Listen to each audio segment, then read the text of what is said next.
The views and opinions expressed on this program do not reflect the company, owners, management, staff, clients, or partners. Welcome to Bermuda's Daily Talk Show. It's the Daily Hour. ChatGPT did become the world's most downloaded non-gaming app. Literally the job of everyone in government to address the media and the public. What are your thoughts, audience? What are your thoughts on Zandy Silva as the deputy PLP leader? A community that can't feed itself is a community that, What you may not know, though, is that Bermuda, we have a connection with Epstein, too. Things that people are doing right, the youth are doing right, that is not being advertised enough. When you see access to U.S. dollars disappear, that's when you have a problem. You've got a town in the UK with a similar sized population. This place absolutely outshines it.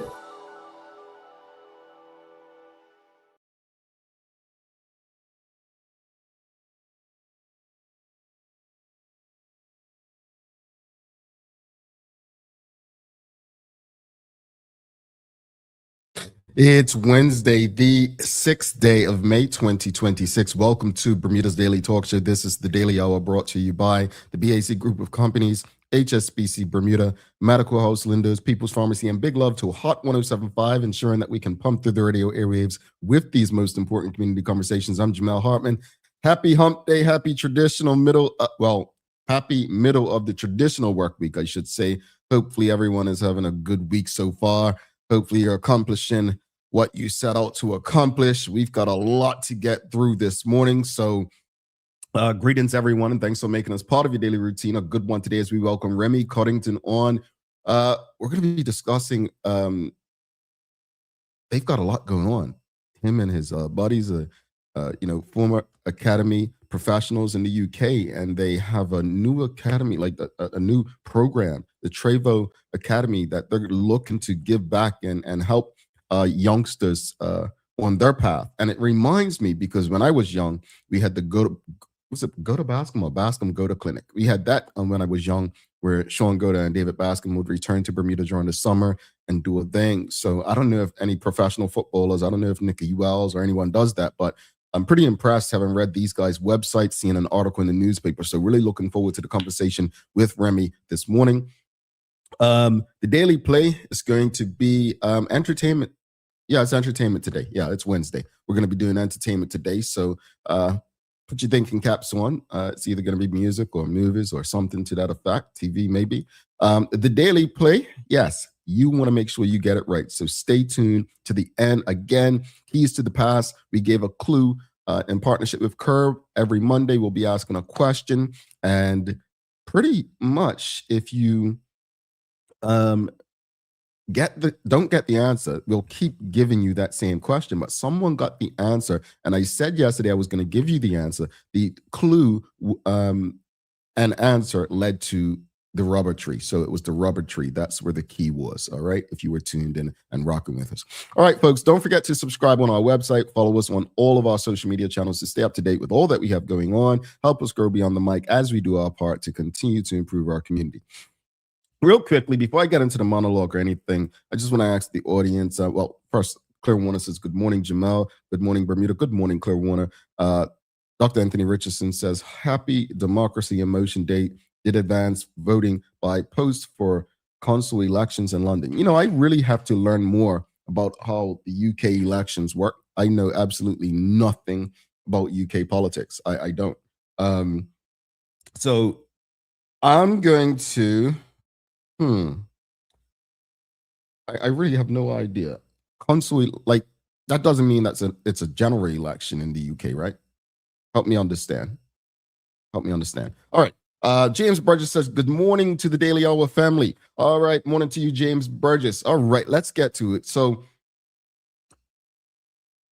shout out to Gary Foster Skelton and everybody at Bermuda Broadcasting doing their thing. But Gary Foster Skelton spoke with someone recently, and it kind of put the independence conversation back on the table.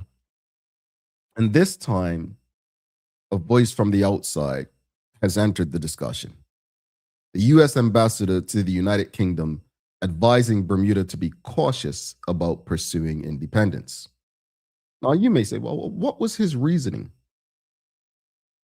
Well, he pretty much said that Bermuda's success, particularly in international business, is tied to the strength and stability of British law, and that moving away from that could impact the island's attractiveness globally. Now, he did acknowledge something important. He did sympathize with Bermudians who want independence, pointing to the United States itself, a country preparing to celebrate 250 years of independence, as an example of what self-determination represents. But it's a bit more layered, because on one hand, many people may say, why should the opinion of a U.S. ambassador to the UK carry weight when it comes to Bermuda's independence? It's not America's decision. It's not even Britain's decision. It's a Bermudian decision. At the same time, it would be naive to pretend like there's voices from America and the UK don't matter at all. Because Bermuda exists in a global system. Our economy is tied to international business, global confidence, and relationships with countries like the United States. So when someone in that position speaks, they're not just offering an opinion. They're signaling how Bermuda might be viewed internationally if it were to take that step. But as a Black Bermudian, the question hits differently. Because for many, independence is not just about economics. It's about liberation. It's about self-determination. It's about deciding who we are without permission. And that's the tension. Because the same system that provides stability is also the system that was never designed with us fully in control. So we must ask them some real questions, not whether independence is emotional or practical. It's whether Bermuda is prepared to balance both, to build something that is economically sound, globally respected, and truly its own. The independence is not just about leaving something behind. It's about what we're ready to stand on. Question of the day, folks. Very simple. What are your thoughts on a U.S. ambassador advising Bermuda to be cautious in its pursuit of independence? What are your thoughts on that? What are your thoughts?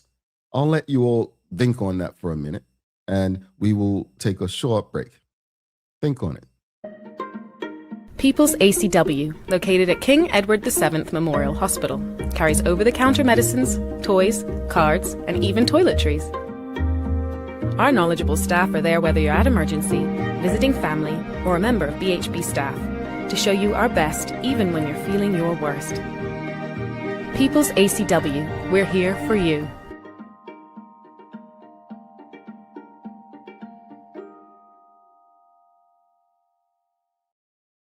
All right, folks, you see it down bottom. What are your thoughts on a U.S. ambassador advising Bermuda to be cautious in its pursuit of independence? But also, let's give you a poll this morning. Where do you stand on independence for Bermuda? Just press 1, type 1 for if you're for independence, 2 if you're against it, and 3 if you're unsure. And let me be clear. While I may have been a proponent or be a proponent for independence, I completely understand those who are against it. I completely understand people who are against independence. I don't have a criticism for if you are against the idea of independence. And I'll tell you why. 2 things can be true. You can want an independent Bermuda. but you can also be cautious at the same time. Now, I don't want to offend people by saying what I'm about to say, but this is the reality of it. I've shared this on this show many times. In a 7-month span, I visited the African American Museum in Washington, D.C. And I picked up quite a few books that I read.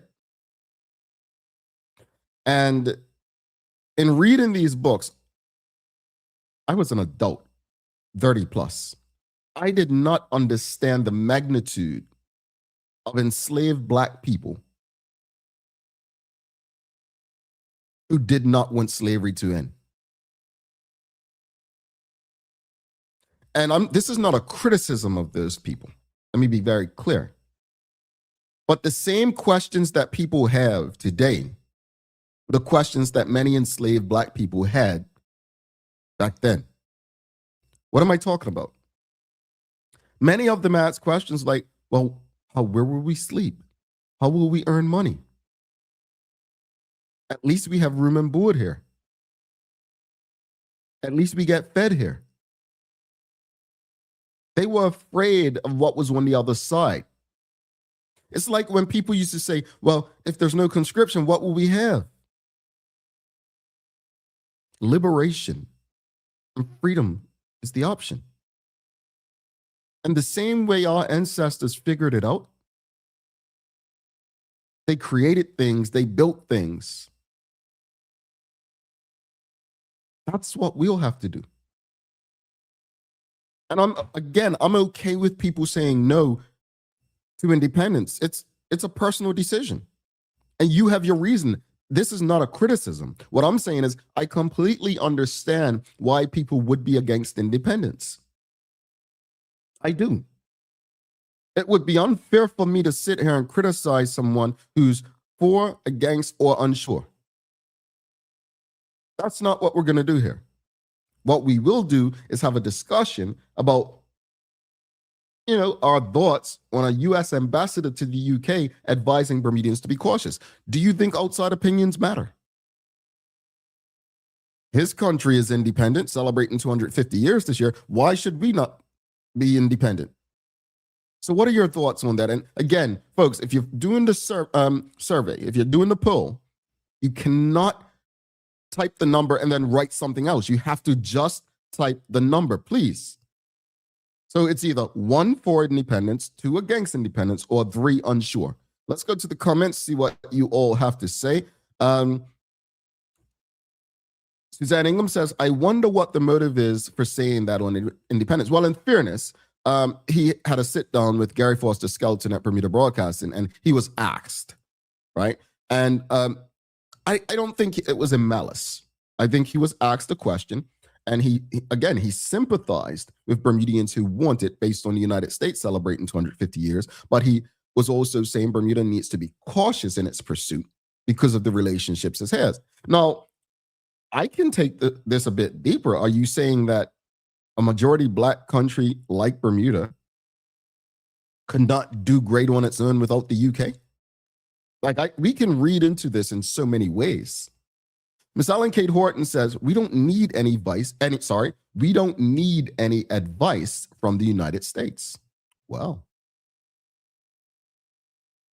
Dr. Anthony Richardson says, it's not something that is up to the United States. Yep, as mentioned, it's up to each and every Bermudian. The UK recognizes to be the case and to the United Nations. And that's the thing. It really is a Bermudian decision. It comes down to how Bermudians feel. Now, truthfully, I don't think I'll ever see an independent Bermuda in my lifetime. Because I don't think the powers that be have done enough to show Bermudians why independence makes sense, how they'll benefit, how the country will grow. I don't think the government of the day have done enough. One government will never pursue it, and the other government hasn't done enough to convince the people of it. And yes, it does take convincing. So what are your thoughts, audience? What are your thoughts on a U.S. ambassador advising Bermuda to be cautious in its pursuit of independence? And the poll is, where do you stand on independence for Bermuda? 1, just type 1 for yes or for. 2, if you're against. And 3, if you are unsure. Let us know. And we've got Suzanne Ingham says, I want much more information on it. I want independence, but I just want more info on it. That's fair. That is absolutely fair, Suzanne. You know, I think the idea of independence is something we should all want, but I don't think anyone should enter something without information. Folks, this is your daily discussion brought to you by Titan Express and Secure. Keep the conversation flowing and going. What are your thoughts on a U.S. ambassador advising Bermuda to be cautious in its pursuit of independence? If you don't know what I'm talking about, basically, Gary Foster Skelton was interviewing the U.S. ambassador to the U.K. He advised caution. He pointed to the strengths of the British legal system, importance to business confidence, and acknowledged the legitimacy of independence desire, and used the United States celebrating 250 years of independence this year. So he voiced his concerns, but also acknowledged, or sympathized with Bermudians who may want it. Now, it must be clear that independence is a Bermudian decision. External influence can feel like pressure sometimes or interference. Yes, Bermuda relies on global confidence and, global economic ties, such as the relationship with the United States, right? But his comments reflect how many others may feel about Bermuda post-independence.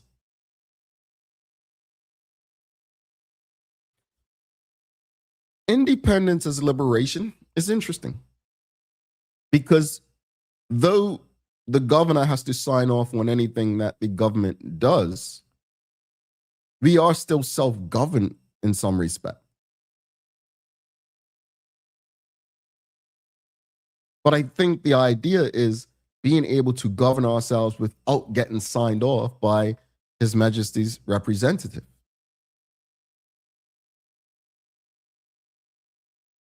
There is an economic reality. As the US ambassador to the UK said, he said international business is tied to legal stability and our reputation, which he believes is because of British law. And we have to assess the risk versus the opportunity. Because there'll be tension. Liberation versus stability. Self-determination versus global integration. Identity versus economic structure. These are important conversations. Can we have them without emotion? Can we have them? I'm sorry, folks. There's only 100 of you checked in right now. This conversation needs to be happening among us. When outsiders start discussing issues that have nothing to do with them in terms of they being part of the decision, our eyebrows should be raised. Every Bermudian eyebrows should be raised. Get off of Twitter. Okay, Arsenal's in the finals of the Champions League. It's done. Put the TV down. Put whatever, your device down. Think about this. Somebody said it. Nikki Michelle says, it felt like a threat. Felt like a threat. Felt like a threat. Renee Sherilyn says, how do we know if Bermuda was or was not a topic of discussion in the USA during the King's recent visit? I find that rather strange that the US ambassador is making Bermuda a case of caution now. Now, again, I agree with you. The King Charles visiting the United States, then Bermuda immediately after, not Cayman Islands, not Turks and Caicos, not the British Virgin Islands, but Bermuda. Maybe it was because of where Bermuda's located, our geographical location. But the other side of that, again, I just want to say the ambassador was asked by Gary Foster Skelton. So he didn't have to answer, but he did. Dr. Anthony Richardson says the current government can't convince Bermudians because it too is split on the subject of independence, that is ridiculous. How did you join a political entity whose pursuit of independence is the name of the game, and you are split? You shouldn't be in the PLP then. You shouldn't be a part of the party.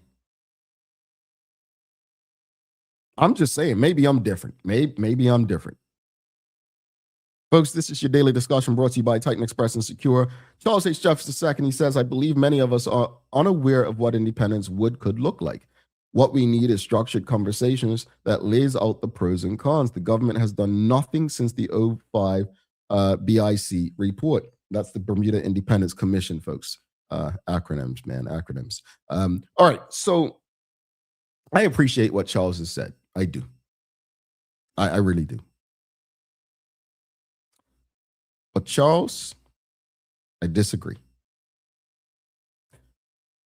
This isn't on the government has a role, and this is, yes, the political party that is in government, they should be the ones leading Bermuda toward that based on why the party was created, right? I get that. I agree. And I know you all get uncomfortable when I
All right, folks. Sorry about that. Electricity went out. Can you hear me? Let me know.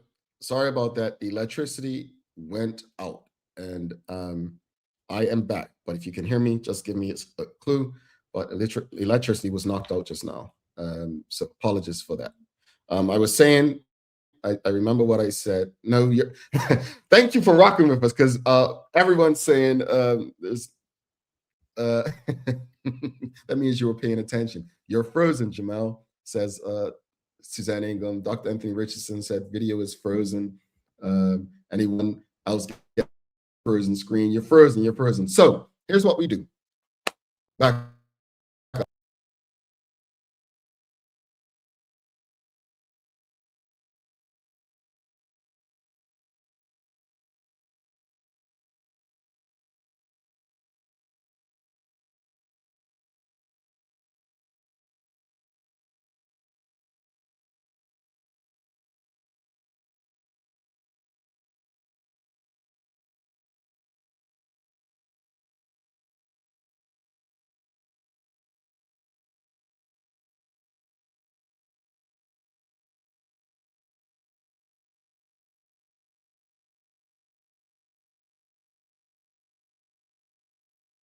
Indians cannot live in the fear. We cannot live in the fear.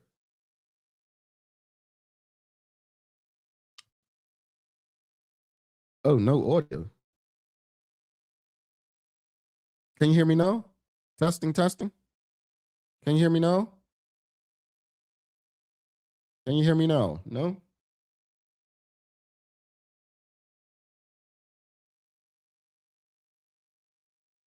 All right, folks, let's try something.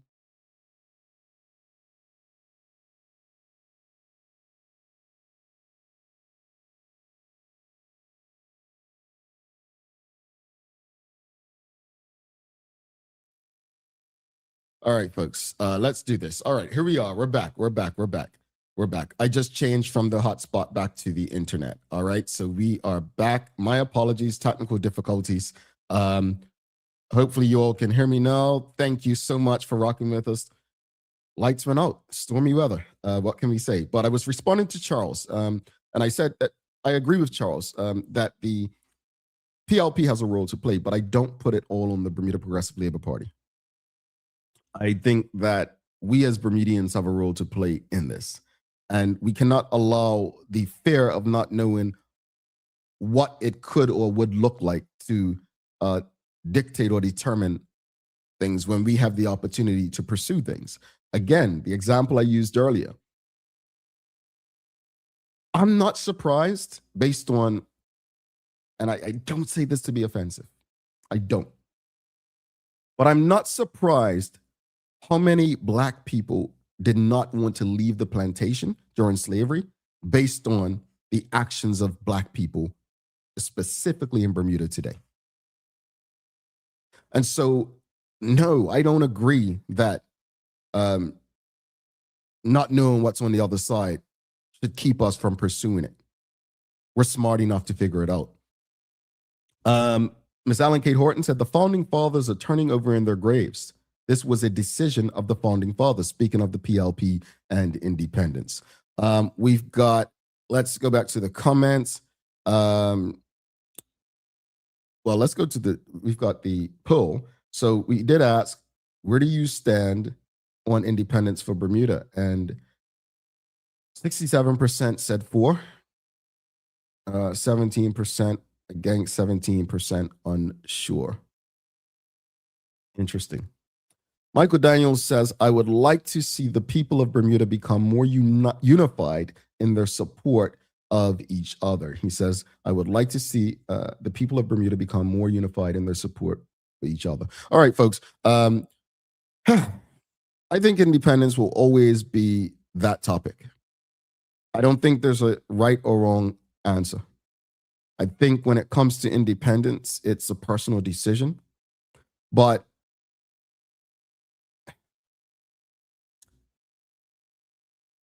slavery was so bad. It was extremely bad. It really was. Its effects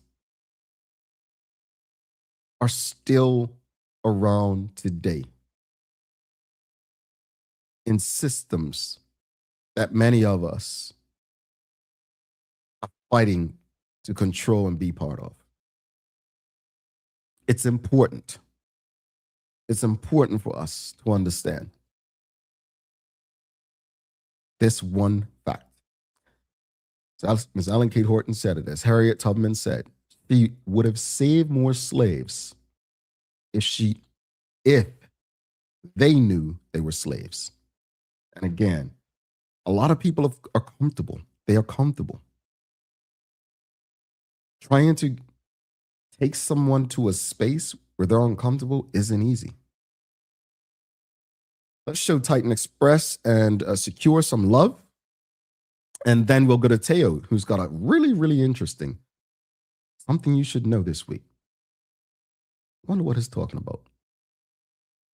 Stick with us. The daily discussion is brought to you by Titan Express and Secure. Titan Express delivers safe, professional, and reliable transportation and tours across the island. From island tours to cultural experiences, they set the standard. And Secure is your go-to for property management, waste management, and residential and commercial services. Visit securebda.com. Professional, punctual, and reliable service is their commitment to you. All right, folks, let's go over to Teo Dill to see what is something he thinks you need to know. Good morning, I'm Teo Dill. Welcome to today's iteration of Something You Need to Know here on TDH.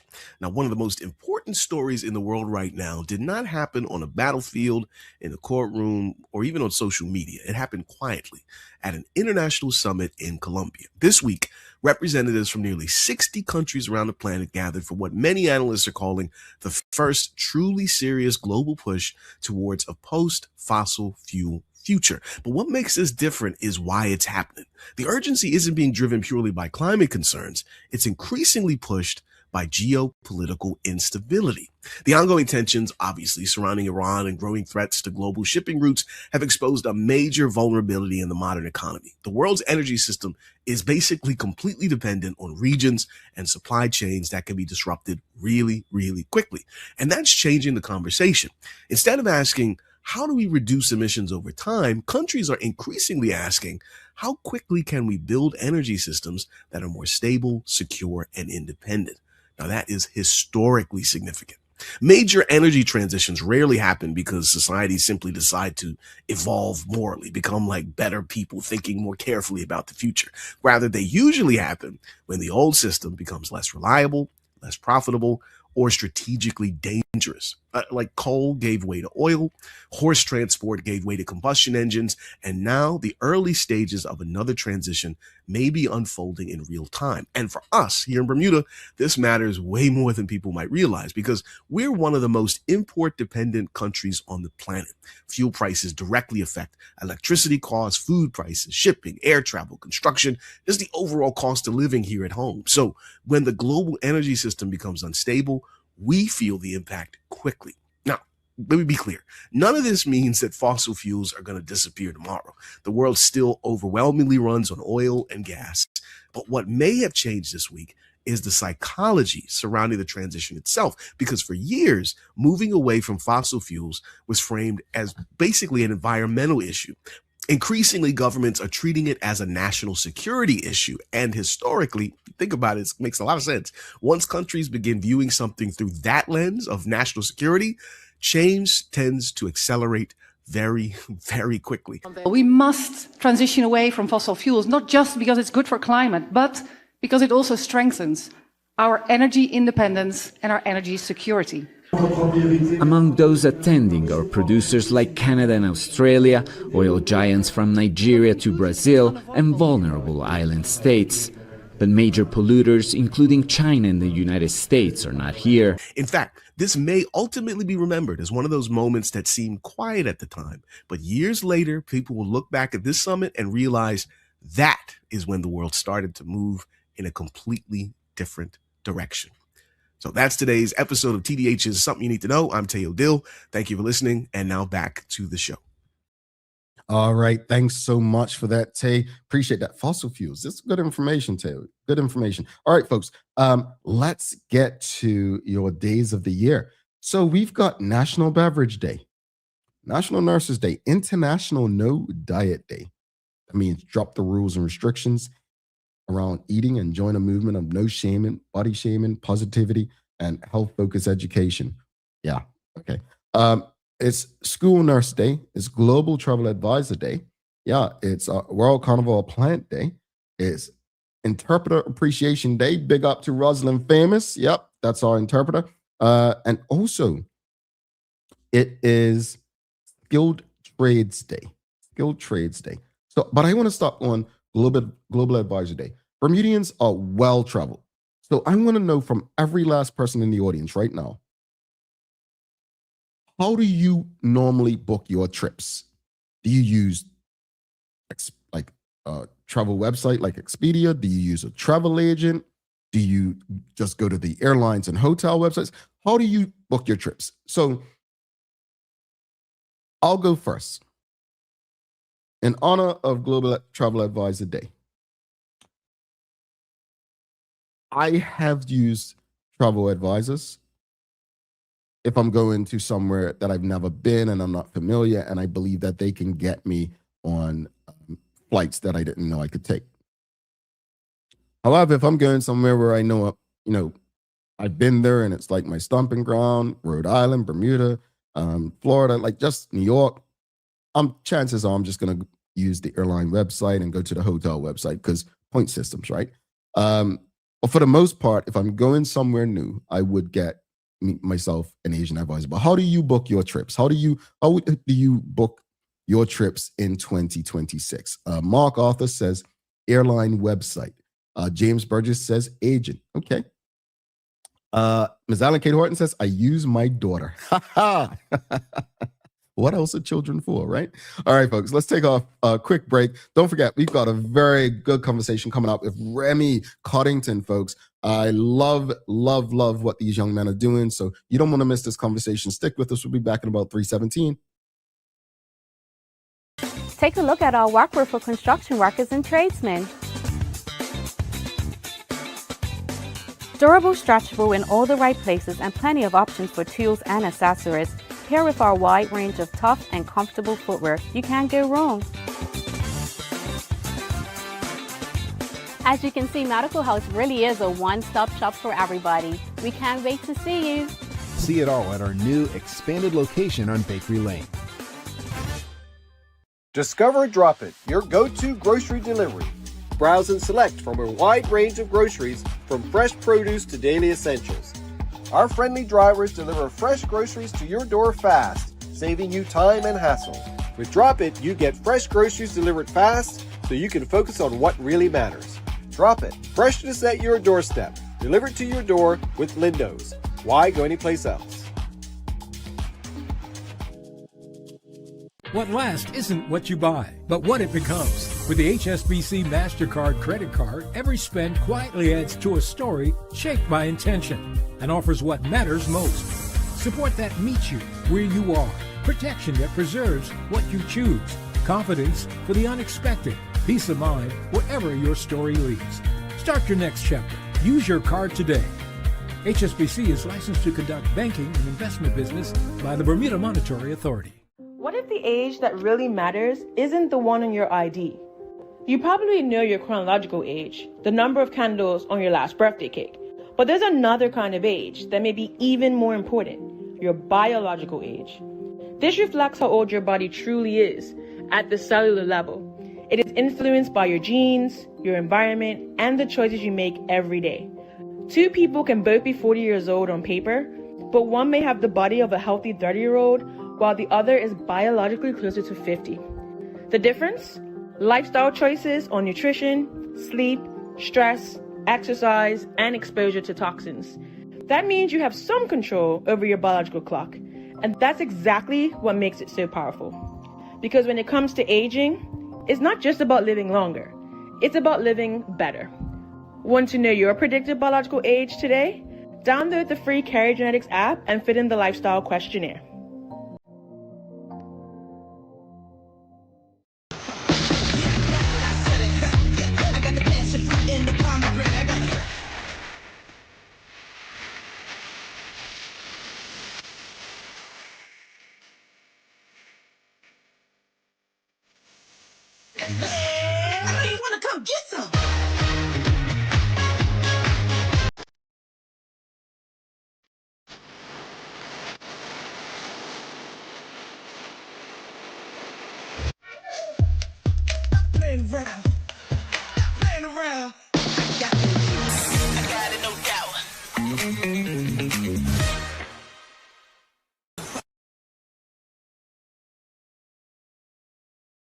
Alrighty, welcome back to the big show.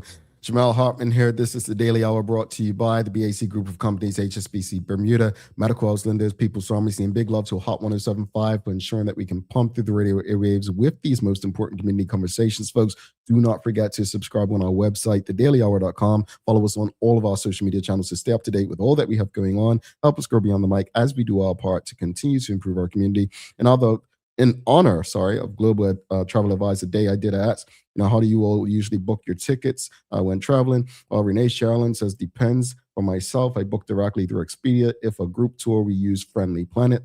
Nikki Michelle says, online, direct to airline. Hotels through booking.com, rarely agents. We've got Dr. Anthony Richardson says, I research the area first, then research hotels, then tickets. I try to take advantage of frequent flyer and hotel bonus miles to keep costs down or to build bonus miles. We've got Charles H. Jeffs II. He says, I research with Expedia Travelocity that I use the airline and hotel websites to get the points for trips outside of North America. I use people who have been there before. All right. Shazan says, oh my God, Jamal, I had to get help to book a trip. I have to get help. All right. And there's nothing wrong with that, folks. We got a very special guest. He is a baller. He is going to be teaching his trade to many others. Let's give a warm TDH welcome to our very special guest for the day from Trevo Academy. We've got Remy Coddington. Oops, that's not the music we want, Remy. Here we go. Thank you for having me on. Thank you. No problem. Thanks for your patience. Thanks for coming. Had a little technical difficulties this morning, but we appreciate it. I got to ask you, Remy, though, before we jump into anything, I don't know, man. You seem like a guy who, like me, you might have someone doing your travel for you. Yeah. Yeah. You don't book your own travel, do you? No. I don't book my own travel. No. I leave that up to other people. I don't really know what I'm doing right there. So I'm a late bloomer. I start booking my travel very late, but I can appreciate you. Since it's Global Travel Day and you don't book your own travel, do you advise them where you want to go or what airlines you want to take or hotels, or you just let them handle it all? To be fair, it depends what I'm doing. So if I'm with the football teams, obviously I can't tell them like what airlines to use or what hotel. But say if I'm like doing a family, I want to do British Airways, I want to do Delta, and I usually, to be fair, Jamal, I go through hotels.com. To be fair. Okay, all right. So I have to get on hotels.com because I would go to Marriott if anything. But Remy, thanks again for doing this. I've been reading. I read the article in the Royal Gazette. Followed you on Instagram. It seems like you guys are doing great things. But before we jump into the meat of the conversation today, just give the audience a bit about your background and your journey, what it is that you do. Yeah. So hey everyone, I'm Remy. So a little bit about myself. I grew up playing for North Village at 3 years old. Then from 3 years old, I was just playing for North Village each year up until 11. And then from 11, I moved away. That's when I first moved away to England, to Bournemouth. And then I signed to Bournemouth, sorry. And then I was playing for Bournemouth from the ages of 11 to 16. And then at 16, my agent had in place a transfer to West Ham, which West Ham bought me when I was 16, and then I moved to London playing for West Ham from 16 to 19. And then unfortunately, I didn't get my third contract with the club, so then I had to go on a different journey. That's how we came up with Trevo Academy, and just from there now, just being like into football, into creating the best versions of us as Bermudians, and yeah, pretty much. Well, speak about that transition though. What your journey from Bermuda to elite academies like Bournemouth and West Ham is quite incredible in itself. But what was that transition like, stepping into that level of football at such a young age? Yeah, thank you for saying it's incredible. But yeah, the transition from Bermuda to Bournemouth was actually, I found quite easy. And I found it quite easy because I had a tribe around me. So when I say a tribe, I mean your family, like whether that be your cousins, your mom, your dad, for me, it was my sister, my cousin, and my granddad initially who moved up before my dad moved up. And that helped me a lot on the pitch. Because on the pitch, like you just feel, like you just feel good. Like you feel like, yeah, my dad's here to watch me. Yeah, my granddad's here to watch me. Yeah, my big sister's here to watch me, So then moving to West Ham and London, a much higher level, I didn't have the tribe with me, So that, I think, looking back on it now in a more mature mind, I think that did affect me a little bit on the pitch. And then when you get your initial contract, your first contract, you train every day. It's similar to what you see people doing on the TV. So you're training every day. So that does have an effect on your mind, especially coming from Bermuda. You're not really used to that type of structure. Well, I wasn't anyway. And yeah, so on the pitch, that did have a little effect on me. Yeah. Competing in those environments, because we've had professionals on before, from Connor Smith to athletes like Dame Flora Duffy. And, one of the things they always say is it takes more than just talent. So competing in those environments requires more than just talent. What lessons did you learn about discipline, mindset, and consistency during your journey? Oh my gosh, Jamal, I learned so much. I want to lead off with one story at West Ham, because I lived in the academy house. So in the academy house, they always tell you a story to do with discipline and mindset. So Declan Rice, as everyone would know now, he used to live in the house that I used to live in, and the story goes like the academy manager who does the contracts, who decides whether you're getting a new one or not, he was unsure about Declan Rice. He didn't know if he wanted to give him a new contract or not. The club didn't know. And then so they spoke to, their names are Alan and Judy, who take care of us, spoke to him just saying like, oh, I don't know if we're going to give Declan a contract. And they just spoke to his discipline, mindset, and consistency around everything, being a leader in the house, making sure he was on time to training, things like that. And now look at him, his in the Champions League final and about to win the possibly win the Premier League. So I think that just stuck with me every day I was there, and even now, making up your bed each morning is being in the correct mindset every day. It sounds like somewhat a military camp, but not so much. But looking back, what were some of the biggest challenges you faced trying to make it in football in England? Well, if I could be a little bit vulnerable with you, I know in my experience being from Bermuda, which is a big fish in a small pond, and then even going from Bermuda to Bournemouth, I was still a big fish in a small pond, and then moving to London, I think you get a little bit of imposter syndrome, and from my opinion, like I didn't have my tribe there with me. As I keep saying, I didn't have my mom to lean back on at times. I didn't have my dad. I didn't have my tribe, So like sometimes you're just there, just kind of lonely. So I feel like, and I'll give an example for you. I was never used to being on the bench at all. So when I went to West Ham, obviously you're playing at a higher level. I was on the bench for a couple games, and I just remember crying. But obviously, you can't go to your friends that you're living with in the house when you're in your room crying. They're gonna just be like, "Yo, bro, like, what are you?" So then I started thinking to myself, like, am I good enough to be here? Am I like, what's going on? So that's just the imposter syndrome I had from myself. And then just breaking out of that system, just knowing I should have knew I was more than good enough to be there because they bought me, So if I could go back, those are some things that I would take back. And that's why in Trevo, we aim to build the person and their mindset. Yeah, let's transition to Trevo. Folks, if you have any questions or comments for Remy, you can send them through. We'll get through as many as possible. Let's transition. So you're now channeling the experience that you had into Trevo Academy. What inspired you to create this program for young Bermudians? Yes, it's actually a funny story.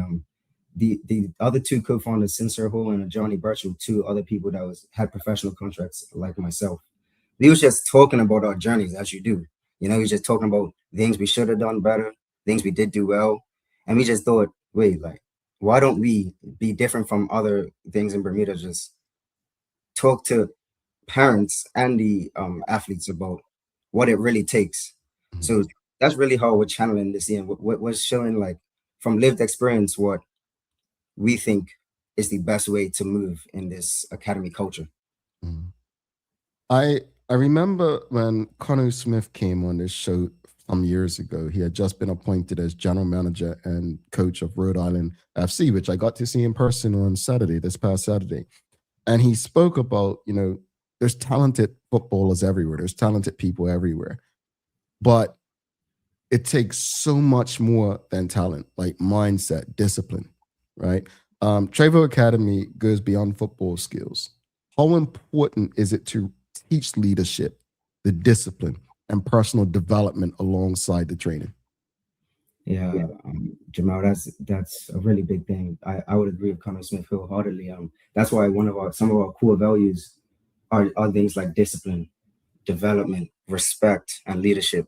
Because without them things, you're not going to be able to move forward in a professional environment. And I feel like that is within any professional environment. If you didn't have any discipline doing this wonderful show, it wouldn't be no more show, So I just feel like those are things that we're trying to build.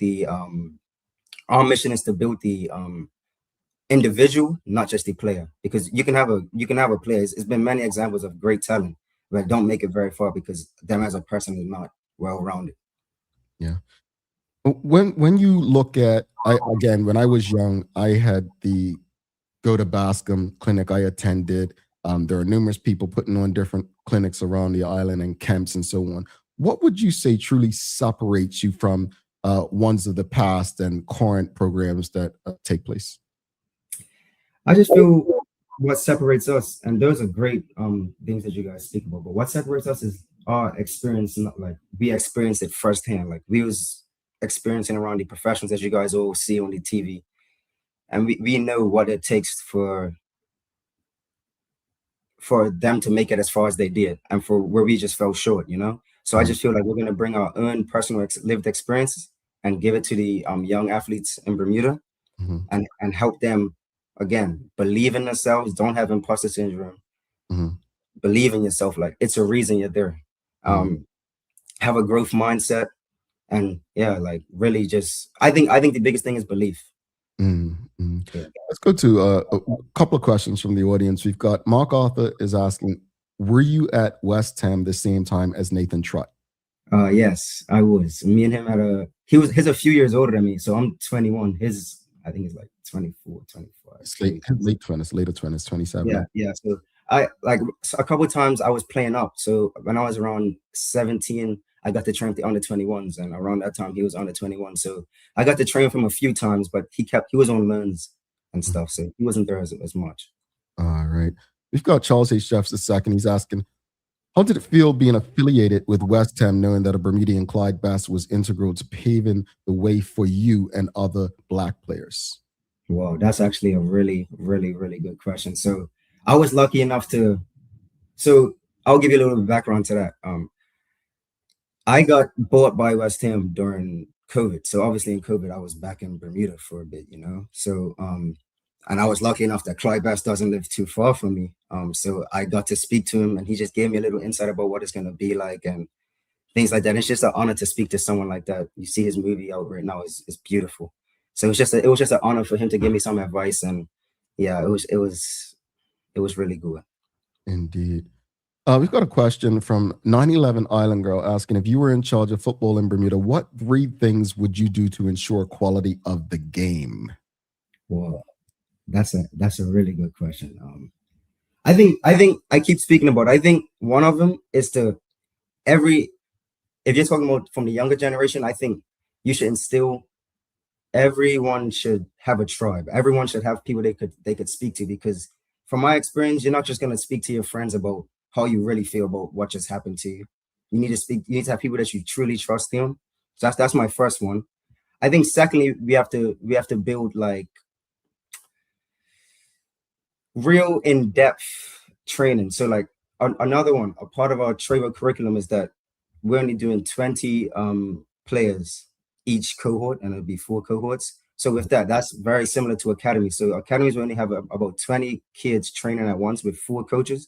So then you get real in detail of what you really want to do. I notice at times in Bermuda it's like 40 kids to one coach, or like 30 kids to one coach, and I just feel like you're not gonna get a true, like you're not gonna get really coached that well if there's that big of a group. And then finally, I just feel like we have to start instilling belief in ourselves. Like we have to start instilling like, yeah, I'm from Bermuda, yeah, 60,000 people, but I can compete with that guy from Brazil. I can compete with that guy from England, you know, because those people you're competing against, you're not just competing against Bermudians. In the grand scheme of things. For young players in Bermuda who dream of playing at the highest level, what advice would you give them about preparing for that journey? I think we kind of touched on it a little bit earlier. You have to be ready to be consistent. Consistency and discipline are the most important things in the world, especially in that level. Because like I kind of hinted to it earlier, like you have to train every day. So a little bit, my schedule at West Ham was Monday training, Tuesday training, Wednesday you may have a game or training, Thursday training, Friday training, Saturday you have a game, Sunday, if you win, they might give you the day off. If you don't win, you're definitely training. So I think it's just a mental thing. Like you have to be ready to be consistent every single day. You can't have drop-offs or dips. Obviously you can have bad games, but you can't have a dip in like mentality or like slouching and stuff. You have to be ready to attack the day every day. Yeah. Remy, one of the things that I've seen parents or coaches or some educators share concern about over the years about young people. You know, we're talking children 3 years old to like 12, is that they're playing too much. They're too focused on winning rather than development. What advice would you give to parents as far based on your journey? I know you keep mentioning tribe, and I think this is so awesome that you're saying it, because at 40 plus, I always tell people I'm very intentional about who I surround myself with, even at this age. But what advice would you give them about those kind of things, like the support needed for young people and their development? I think that first part of your question was excellent. I think I would tell parents, don't think about win. Obviously, it's good to win, but at a young age, from like 3 to 7, I think you said, or 8, it's good to just get the repetition in. Like, play as much as you can. Like, go have fun. Like, it's about having fun, because when you have fun, then you're gonna want to play more. At 3 to 7 or 8 or 9, if you're just worrying about winning, you're gonna fall out of love very fast. And to your second part of the question about the tribe, I just think tribe is the biggest thing, and not just football, in any life experience. You have to have people that's gonna really give you actual critiques, not just, yeah, that's good, or like on the other side you got people just think everything's bad. It's just real. I believe in like real critiques of people that want the best for you. Yeah, indeed. Let's get back to Trevo Academy. So there are people tuned in right now. They may not even have a child, but they want to support. There are people, young people in the car right now tuned in, and they want to be a part of this. They want to learn from people like you. And when does everything kick off? How can people participate? Yeah, so the first cohort is on June 29th, and we're running until August, and we have a break within the cup match week. But when I come back to Bermuda on May 20th, so we're gonna have a kickoff event to showcase what Trevo is about. You get to speak to us directly, me, Sincere Ho, and Johnny Birchall, just to learn more. And yeah, we'll be there soon. All right. And how long's the program in total? We have 4 cohorts from June 29th up until August 28th. Okay. With a break within cup match week. Okay. Charles H. Jefferson II says there's a concern that when Bermudians leave Bermuda at such a young age, they lose their connection to Bermuda and don't have a desire to represent Bermuda in international play. What can we do to change that? That's a really layered question. Because to be honest with you, I was one of them people that when I got my big opportunities playing for West Ham and stuff, I didn't play for the national team straight away, but I did start playing as of late. I think if I'm being honest with you, I think a lot of things have to change. I think it has to be more. Intention about Bermuda actually wanting to succeed. I would say that I think we need to want to succeed and want to put our best foot forward every time, not just be okay with, oh well, we're Bermuda, we did okay, and we only lost 1-0 and we drew. Yes, I think has to be we want to win.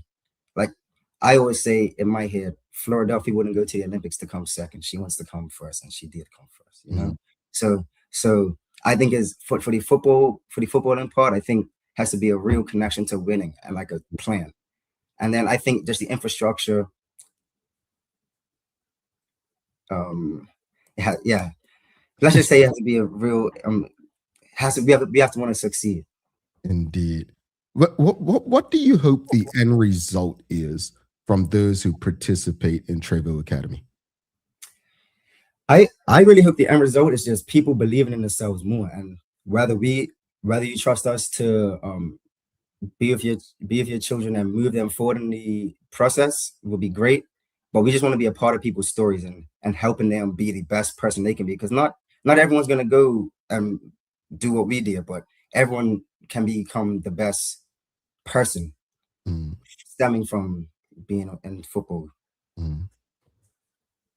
I like what you just said. You know, everyone may not be end up being a professional footballer, but everyone pretty much has the opportunity to develop into a great human being. That's what I took away from what you just said. And through Trevo Academy, you believe that you have the tools to provide the direction. just remind people, obviously the website is scrolling down bottom. How can someone who's interested in learning more get in touch? Obviously go to the website. Is there an email? What can they do? Follow on social media? Yeah, so at the bottom, as you guys see, is trevoacademy.com. You put that in your Safari or your Google, it will come right up. And on Instagram, we're also Trevo Academy. And then if you want to reach us directly, if you don't want to just DM us on Instagram, you can email us at trevoacademy@gmail.com as well. And then if you go to the website, it's a phone number and things like that that you can call and message as well. Indeed. We've got another question. We can't keep Remy all day, folks. We've got I'm happy to be here. I'm happy to be here. I love it. Cool. We've got Mark Arthur says, with the same number of academy players that make first team squads, how do you inspire players to dig in and keep pushing to reach the ultimate goal of becoming a first team player? Yeah. So I think that's a good question. Can you put that question up one more time? That's a really good question. With the same number. Yeah, so I just think you have to keep going every day. And I feel like we have to, us as Bermudians have to realize England is not the only outlet. I feel like if I had to kind of go back in time, I would look more into learning a different language and going overseas, because I feel like in Bermuda, the way that we learn to play football, sorry, I stuttered a little bit. The way that we learn to play football is more similar to like technicality and not really heavy on physical, and England is heavy on physicality. So I feel like we have to just take time, and it's different outlets that we can go to. And then I feel like in the coming years, I'm really excited that I feel like we see a lot more Bermudian first team players, and that's a little bit of what Trevo we're going to speak to you about. It's more avenues than just England, you know? We have a comment here. I'll read away. 256 says, Remy, I'm so proud of you. Just to see your growth and maturity is amazing. Thank you. We've got Renee Sherilyn 2510 says, so proud of you, Remy. So I know cousin Mandy would be absolutely thrilled and proud to see your maturity and growth. Keep up the good work. Now, Remy, what year were you born? I was born in 2004. 2004. So I remember when I was coaching with your uncle Jamaica, North Village. And I remember this little kid running around. I was like, how old was he? Like 3 or 4, like kicking a ball. You don't remember me, but I remember. And I was just, to see you now, I echo what both of them said, because you were so small, right? And you just wanted to kick this football. And I'm proud. I am. And you come from very good people. And I really, really am happy that we were able to have this conversation. I actually look forward to speaking with your colleagues as well, both Johnny and Sincere, who had journeys. I love to see young people giving back. I remember when I went back to Bermuda between 2007 and 10, and your great uncle Elliot Jennings said to me, when he saw me coaching with Jamaica, he said, oh, good to see you back, giving back. And what I took from Uncle Elliot saying that to me was something you kind of said, everyone's not going to be a professional, but not everyone's even going to grow up and play football, but you can still give back through something that gave you. And, playing football for North Village, I always knew I didn't want to play football, especially growing up, but I always said, I'll find a way to give back. And I got my coaching badges to coach. And so I think you are an example to a generation that, there are so many ways to give back through something you love to people who can benefit from the skills that you have. And so I wish you all the best. Congratulations on all you've accomplished. And I hope this is the beginning of something even greater for you, Johnny and Sincere. And if there's anything that we can do as part of what we do, please don't hesitate to reach out. Congratulations. And before you head out, just remind people who you are, what you're about, and how they can get in touch. Yeah, so before I go, guys, I just want to say thank you to Mr. Hartman for having me on again. But before I go to trevoacademy.com. At the bottom, you can go to our Instagram, which is Trevo Academy, or email us at trevoacademy@gmail.com. And I'm Remy Coddington, and I look forward to seeing some of your messages and some of your signups in the coming days. All right. I'm going to ask, because somebody's going to say it, right? Someone's going to say it. I know Katora Horton, Parent Chief, she has her a diving camp she does, right? someone in this audience always says it's discrimination because only children can participate. Be clear about the age groups again. let them know the ages. No, but you know what? I'm happy you said that because that's a big part of, and maybe I didn't hit on that earlier. That's a big part of what we're trying to do. We're trying to just not isolate just, oh yeah, we're just for the kids. No, like our whole thing is that we want to educate the parents of what our parents had to go through, what the financial situations are. It's not just, oh yeah, we're just going to play football. So it's not just kids, to be first. If the parents have questions, that's why we're going to be different. If the parents have questions, we're going to answer the parents to the best of our ability and give them the honest truth. But to answer your real question, the age groups are from 8 to 13. And yeah. But parents are not excluded from learning too, folks. Remy, thank you so much. We've got Maxine says, awesome job, Rems. My friend, have a wonderful day, and just reach out if anything we can do. And I know over the next couple of months we'll have both Sincere and Johnny on. But all the best. Keep us abreast of what's going on, and if anything changes, talk soon. Have a great day. Thank you. Have a great day. All right, Remy Coddington, folks. Awesome. Love to see it. If you appreciated that conversation, whether you're on Facebook, LinkedIn, YouTube, Twitter X, or Instagram, give us a thumbs up, a love, a like. Make sure you share it with your friends, your family, your colleagues. We're going to take our final break, and we'll be back after this. I've got a daily play for you, and I'll give my final thoughts on that discussion and, of course, the conversation with Remy. Stick with us.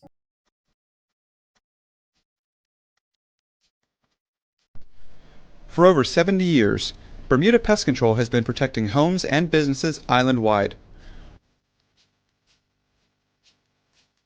We offer a full suite of services, including rodent control, termite fumigation, and general insect control and maintenance.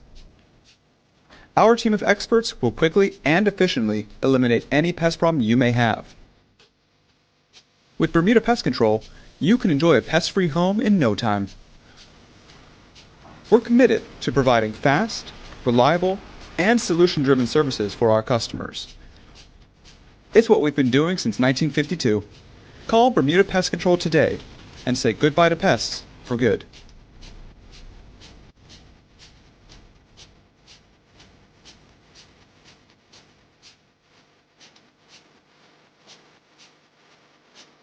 Dreaming of expanding your business?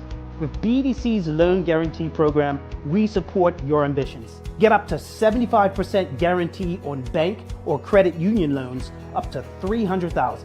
Just your vision and our support. Apply today and unlock new business opportunities. BDC, Bermuda Business starts here. Bermuda, there's nothing like a home-cooked meal, especially when you can feed the whole family without stretching your wallet. With the affordable Bermuda basket, you'll find savings on everyday staples like rice, chicken, corn, and more. Everything you need to make a good meal for less. Shop the Bermuda basket at Lindo's, Marketplace, the Garden Market, and the English Market.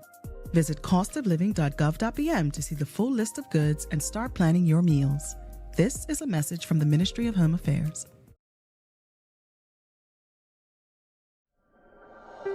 Life moves fast, and so can the unexpected. When you insure your home, you need to know that your insurance company has your back. At Friesenbrook, let one of our friendly and professional agents give you that peace of mind. Because when you are covered, you are confident. Call us at 296-3600 or visit friesenbrook.bm to learn more. Alrighty, welcome back to the big show, folks. Awesome conversation with Remy Coddington this morning. If you appreciate that discussion, make sure you give us a thumbs up, a love, a like. I want to give a big shout out to the BAC group of companies, HSBC Bermuda, Medical House Lenders, People's Pharmacy, and big love to Hot 1075 for ensuring we can have these important community conversations. Folks, it is time for the Daily Play brought to you by Bermuda Trivia, now available at stores throughout Bermuda. Follow Bermuda Trivia on Facebook, Instagram, Twitter X, and TikTok to find out why it's Bermuda's favorite trivia game. All right, it's entertainment today. Entertainment. All right, here we go. This is an easy one. You all will get this. Which 1992 film marked Whitney Houston's first starring role?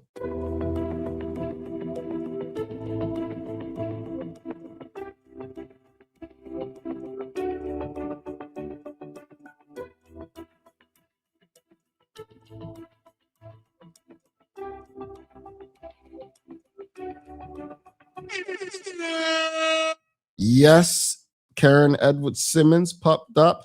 The Bodyguard, Jewel Leaves, Suzanne Ingham, Stacey Ann Brown, Polly Rich, Renee Chalmers. Oh, you all got it. Bodyguard. I'm not going to lie. First thing came to mind was Waiting to Exhale for me. And then I was like, nope, Bodyguard. Yeah. So I would have gotten it wrong. I definitely would have gotten it wrong. All right, folks, let's wrap it up. As far as the discussion this morning about the U.S. ambassador to the U.K.'s comments about Bermuda needing to be cautious about independence, fair point. It's fair coming from the outside. Both fair as in, you know what? It's valid, but also fair in terms of being scared. No one knows what an independent Bermuda will look like. Those who oppose and those who are for. That's the reality. No one knows. What I think needs to happen is a lot of conversations about the risk and the rewards for both staying and leaving. There are so many countries that have gone independent and are doing quite well for themselves. But we only hear about those that have struggled. I believe that Bermudians have a right to not want independence. I understand it. But I believe liberation should be the end goal. And hopefully, we're able to get there at some point. As far as the conversation with Remy, it was refreshing.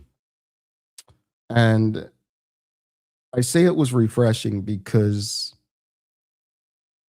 so many go on to accomplish individual goals and, great things beyond Bermuda.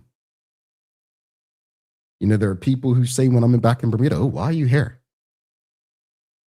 And I'm like, man, this is my home, is it not? Why? Can I not come to Bermuda? Well, it seems like you heard so often. Folks, I host a morning talk show about Bermuda.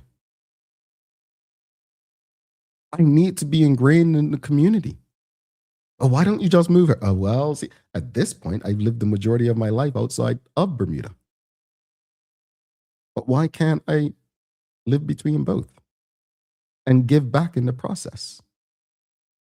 I say all that because while these three gentlemen reside overseas, they understand the importance of giving back, using the skills and knowledge that they've gained, and being connected to a community that birthed them and gave them the opportunity to rise through the ranks of professional football academies. It's appreciated what they're doing. And I really do hope that they're able to pass on to a new generation to help them prosper. Not just in football, but as young people on their own journeys and development. Congratulations again to Remy, Johnny, and Sincere. And I look forward to speaking with the others. Let me give you some daily inspiration, folks. I'm going to use this quote. This is from my book. And folks, the book signing will be at People's Pharmacy on the 17th of May from noon to 2 p.m. So look out for that. But this is one of my favorite quotes in the book that I used to recite. When you know where you want to be and deserve to be, you do what you have to do to get there. Now, I'm talking about legal things, folks. But when you know where you want to be and deserve to be, you do what you have to do to get there. If you want to be an entrepreneur, work your socks off. If you want that promotion, do what the others are not willing to do. within law and reason. All right, folks, we got to head out. Don't forget to subscribe on our website. Follow us on all of our social media channels to stay up to date with all that we have going on. Help us grow beyond the mic as we do our part to continue to improve our community.